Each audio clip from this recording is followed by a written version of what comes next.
राम सहाय inter college के प्रधानाचार्य doctor Sukhnandan Tyagi ji. एक पंक्ति इनके व्यक्तित्व के विषय में मैं कह देता हूँ कवि हृदय होने के नाते कि तेरा अखलाक देता है पता तेरी बुलंदी का। तेरा अखलाक देता है पता तेरी बुलंदी का। व्यवहार, अखलाक कहते व्यवहार को। तेरा अखलाक देता है पता तेरी बुलंदी का, और तेरा झुककर मिलना बताता है कि आसमां तू है, कि आसमां तू है, कि आसमां तू है, कि आसमां तू है। ऐसे हिंदी और संस्कृत के विद्वान, भारतीय सभ्यता और संस्कृति के वाहक हमारे प्रधानाचार्य। मंच पर ये बड़ा गरिमापूर्ण मंच है। मंच पर एक दूसरी बहुत बड़ी शख्सियत, और जिन्हें मैं शिक्षाविद कहा करता हूँ, और आज उन्होंने आपको बहुत ही सार गर्भित और साधारण भाषा में जीवन को सफल करने के कुछ रहस्य बताए। डॉक्टर जितेंद्र कुमार त्यागी, आप श्यामपुर जट इंटर कॉलेज के कुशल प्रधानाचार्य हैं, कुशल संगठनकर्ता हैं, और आपके विद्यार्थियों ने राष्ट्र पुरस्कार प्राप्त किया है। ये मैंने अपनी आंखों से देखा और समझा। एक पंक्ति कह देता हूँ, ज़्यादा समय नहीं है, हिंदी पर बात करूँगा। कि हीरे कमाल को करना बयान नामुमकिन। ये हीरा नहीं, कौन हीरा है। कि हीरे कमाल को करना बयान नामुमकिन, और छुए जमी तो आसमान नामुमकिन, छुए जमी तो आसमान नामुमकिन। मैं क्या कहूँ, आपने मुझे पहचान लिया, मैंने भी पहचान लिया।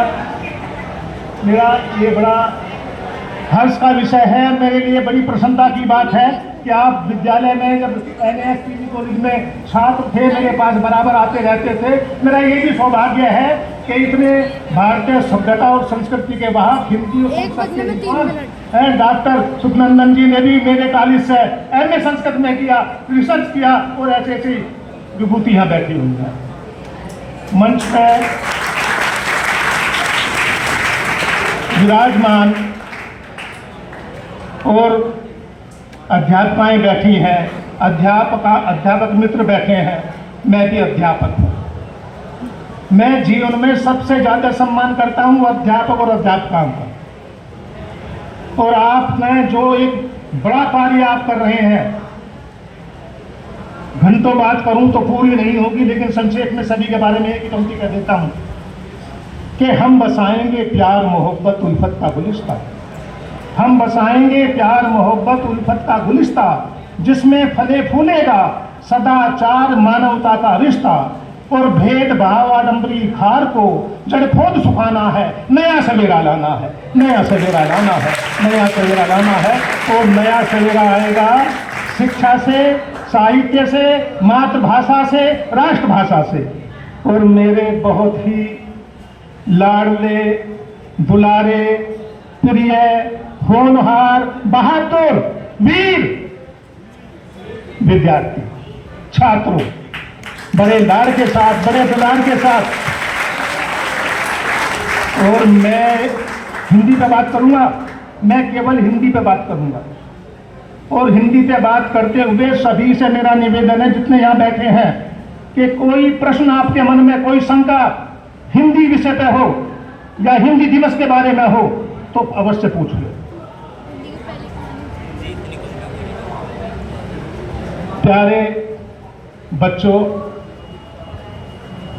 अध्यापक मित्रों और मंच पर विराजमान ये डिग्निटीज बैठी हैं, हस्तियां बैठी हैं, इन सबका अभिनंदन करते हुए, स्वागत करते हुए अपनी बात शुरू करता हूं। जंग आज़ादी में, भारत की स्वतंत्रता संग्राम में हमने हिंदी को राष्ट्रभाषा मान करके और स्वतंत्रता की लड़ाई लड़ी, और उस लड़ाई में हमने विजय प्राप्त की। हिंदी के इतने बड़े कवि भारत में पैदा हुए कि उनकी टक्कर का किसी भाषा में कोई कवि पैदा नहीं हुआ। मैं बताऊंगा कैसे। या भारतेंदु हरिश्चंद्र पैदा हुए। अभी हिंदी के एक साथी ने, अध्यापक मित्र ने 1.5 पंक्ति कही थी, मैं पूरी पंक्ति कर देता हूँ, 4 कर देता हूँ। हाँ, संतोष गुप्ता जी हिंदी के प्रवक्ता हैं, बात कही थी 1.5 लाइन मैं 4 कर देता हूं कि अंग्रेजी पढ़ के जबदी, ये भारतेंदु हरिश्चंद्र ने लिखी थी बहुत पहले, कि अंग्रेजी पढ़ के जबदी सदगुण होत प्रवीण, ते निज भाषा ज्ञान के अंतहीन के हीन। ये बात उन्होंने कही। असूलों की पंक्ति क्या थी जो इन्होंने कही, देश पंक्ति, वो बताता हूं कि निज भाषा उन्नति है। यदि प्रगति चाहते हो, तरक्की चाहते हो, उन्नति चाहते हो, अपने विचारों की अभिव्यक्ति मानसिक, सामाजिक, बौद्धिक दृष्टि से व्यक्त करना चाहते हो, संप्रेषण करना चाहते हो, तो आप अपनी मातृभाषा में ही कर सकते, दूसरी भाषा में नहीं कर सकते। निज भाषा उन्नति है, निज भाषा उन्नति है, सब उन्नति को मूल, और पे निज भाषा ज्ञान के मिटे नहीं की सूल। अंग्रेजी पढ़ के जबकि सब कुछ होन प्रवीण, पे निज भाषा ज्ञान के अंतहीन के ही। ये बात कही मैं भारतेंदु हरिश्चंद्र ने ये बात कही। अंग्रेजी का प्रचार बढ़ा, अंग्रेजी में रचनाएं लिखी जाने लगी, कविताएं लिखी जाने लगी, साहित्य का सृजन होने लगा, लेख लिखे जाने लगे, और साथ में उन्होंने लिखा एक अद्भुत अपूर्व स्वप्न लेख लिखा भारतेंदु हरिश्चंद्र ने। अनेक रचनाएं लिखी। देश की आजादी के लिए इस देश के हिंदी के विद्वानों ने, हिंदी के कवियों ने, हिंदी के लेखकों ने आंदोलन शुरू किया, जिसमें माखनलाल चतुर्वेदी, गणेश शंकर विद्यार्थी। माखनलाल चतुर्वेदी ने क्या लिखा? फूल की अभिलाषा। 2 ही पंक्ति कहूंगा, चाहा नहीं मैं सुरबाला के गहनों में गूंथा जाऊं, चाहा नहीं मैं विदितारी में डूबूं अपने भाग के पेट लाऊं, अरे मुझे तोड़ लेना बनमाली, कुछ पथ पर तुम देना फेंक, मातृभूमि की रक्षा करने चित पताएं वीर ने। पूरे देश में हिंदी की समा बंध गई, हिंदी की मशाल को लेकर आजादी के दीवाने निकल पड़े, और उसमें राजर्षि पुरुषोत्तम टंडन, महात्मा गांधी 9 जनवरी 1915 में दक्षिण अफ्रीका से भारत लौट करके आए, और आते ही उन्होंने पहला काम 1915 में ही हिंदी के प्रचार प्रसार का काम किया, और उन्होंने पहला हिंदी सम्मेलन 1918 में जो नागपुर में हुआ, वहां हिंदी को राष्ट्रभाषा की घोषणा की थी। ये पहला मौका था। महात्मा गांधी, सरदार पटेल, सेठ गोविंद दास, जो कांग्रेसी सांसद होते हुए, एक महत्वपूर्ण बात बताता हूं,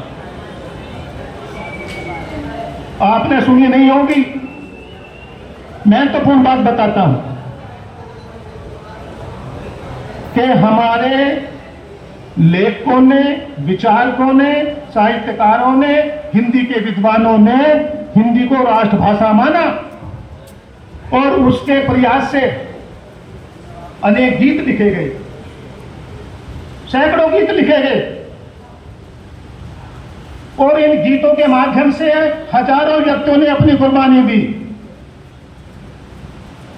राष्ट्रीय गीत कौन सा लिखा गया हमारा? बच्चों की जानकारी, हाँ बता बेटा। वंदे मातरम। कब लिखा गया ये नहीं बता रहा कोई, मैं बताऊंगा, बैठ जा, बहुत फुर्ती के साथ बात करूंगा।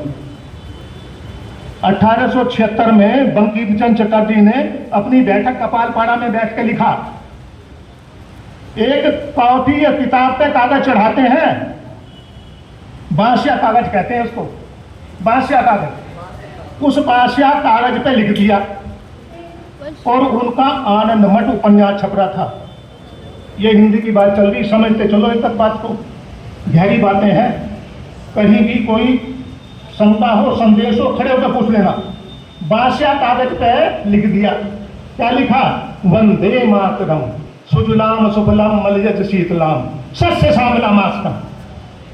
वंदे मातरम, सारा नहीं पढ़ता, मुझे बहुत सारी बातें करनी। ये गीत लिखा गया, और आजादी के आंदोलन में इस गीत ने 1,17,000 लोगों की कुर्बानी हुई। अंग्रेज ने बैन लगा दिया, लेकिन गीत गाते हुए जवानों की टोली, क्रांतिकारियों की टोली, आजादी के दीवानों की टोली निकल पड़ी। सब हिंदी में बोलते थे, हिंदी में बातचीत करते थे। एक गीत लिखा गया। इससे पहले गीत की बात बताता हूं। किसी भी देश की पहचान, किसी भी देश का मान सम्मान, आन बान शान, उसका राष्ट्रध्वज हुआ करता है, उसका झंडा हुआ करता है, उसका राष्ट्रगान हुआ करता है, उसका राष्ट्रगीत हुआ करता है, उसका राष्ट्रीय पक्षी हुआ करता है, उसका राष्ट्रीय पशु हुआ करता है, उसका राष्ट्रीय वृक्ष हुआ करता है और उसकी राष्ट्रीय भाषा हुआ करती है। होती है कि नहीं होती? तो गीत, हजारों गीत लिखे गए, मेरे ध्यान में भी है, मेरे दिमाग में भी है, लेकिन 3 गीत लिखे गए। एक तो वंदे मातरम आपने बताया, और इससे पहले 8 मार्च 1857 को एक गीत लिखा गया। 10 सेकंड में बताता हूं। हम हैं इसके मालिक, हिंदुस्तान हमारा।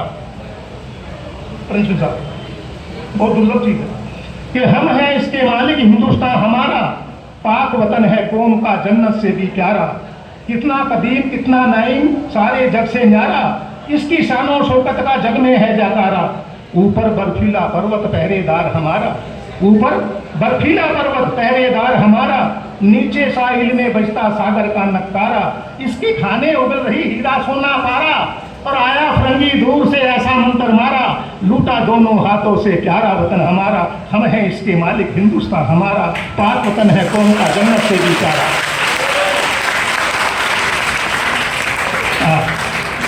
2 सेकंड और। आओ शहीदों तुमको अहले वतन ललकारा, आओ शहीदों तुमको अहले वतन ललकारा, और तोड़ गुलामी की जंजीरें बरसाओ अंगारा, हिंदू मुस्लिम सिख हमारा भाई प्यारा प्यारा, और ये है आजादी का झंडा, इसे नमन हमारा, इसे नमन हमारा, हम है इसके मालिक हमारा। इस गीत को करते हुए अखबार में छपा, हिंदी में अखबार निकलता था दिल्ली से, है उसमें छपा, और जिसके घर ये अखबार पाया गया उसको फांसी लगा दी, लेखक को फांसी लगा दी। ये लंबी कहानी है, वो मैं नहीं बताने का समय नहीं है, फिर किसी मौके बताऊंगा। ये गीत लिखा गया, पहला तो ये गीत लिखा गया, दूसरा वंदे मातरम, और राष्ट्रगान हाँ रविन्द्रनाथ टैगोर ने जनगण मन जय हो भारत भाग विधाता, ठीक है। और एक गीत जो इसकी नकल कर दी इकबाल ने, जो 1905 में इकबाल ने लिख दिया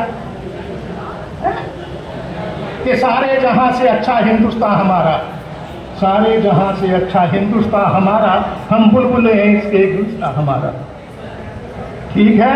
ये नकल उस गीत की करी है। ये गीत मैंने ये कहा कि राष्ट्र झंडा, राष्ट्रगीत, राष्ट्रभाषा, हमारा राष्ट्रीय पेड़ कौन सा है? बरगद, राष्ट्रीय पेड़ बरगद है, ठीक है, सबको पता है। राष्ट्रीय पक्षी मोर, ठीक, सबको पता है, ठीक है। आगे बढ़ते हैं। तो किसी देश की आन बान शान, उसकी पहचान, उसकी सभ्यता संस्कृति, उसका संप्रेषण, उसकी आर्थिक राजनीतिक बौद्धिक आध्यात्मिक संप्रेषण की शक्ति उसकी राष्ट्रभाषा हुआ करती है।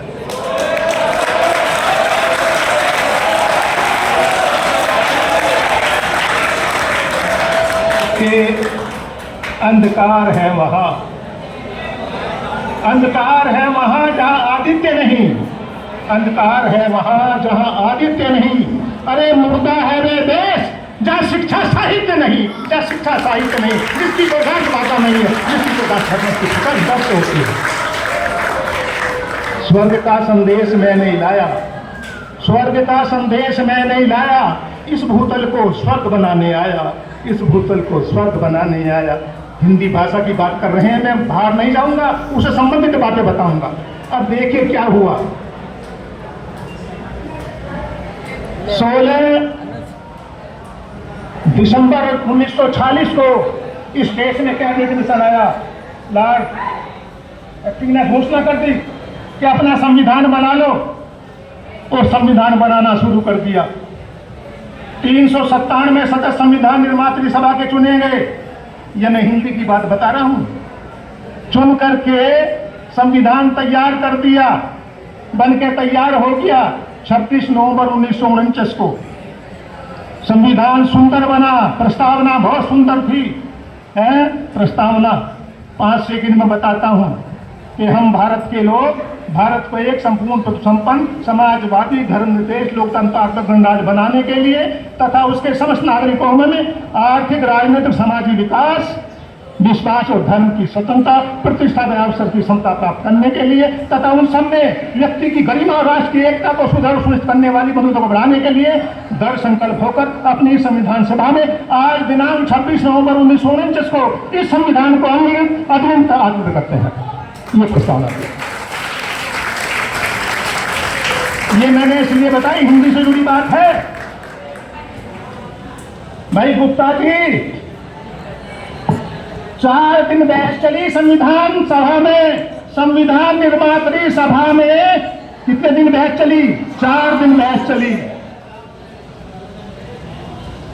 10, 11, 12, 13 सितंबर 1949 को बहस चली।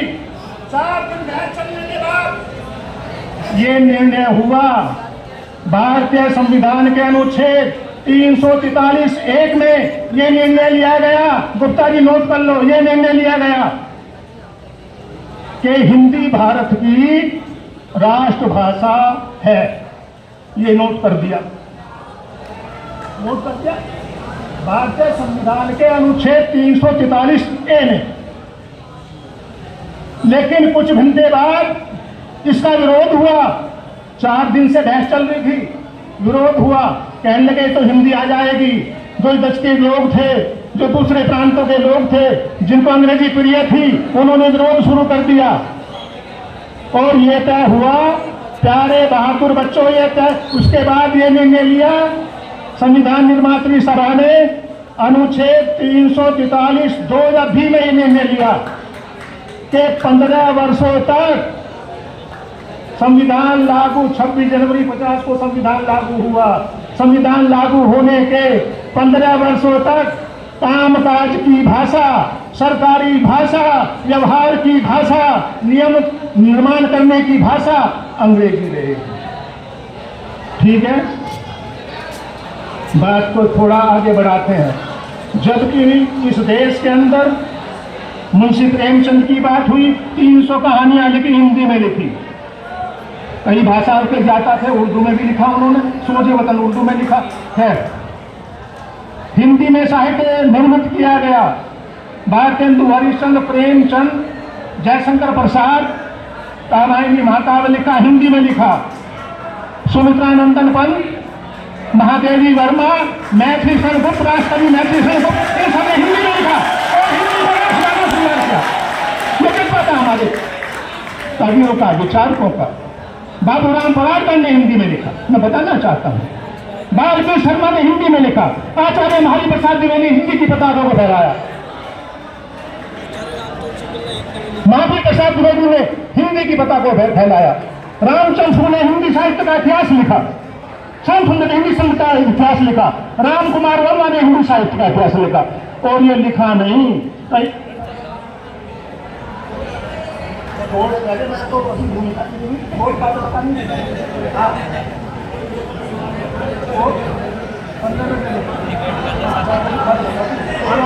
बच्चों को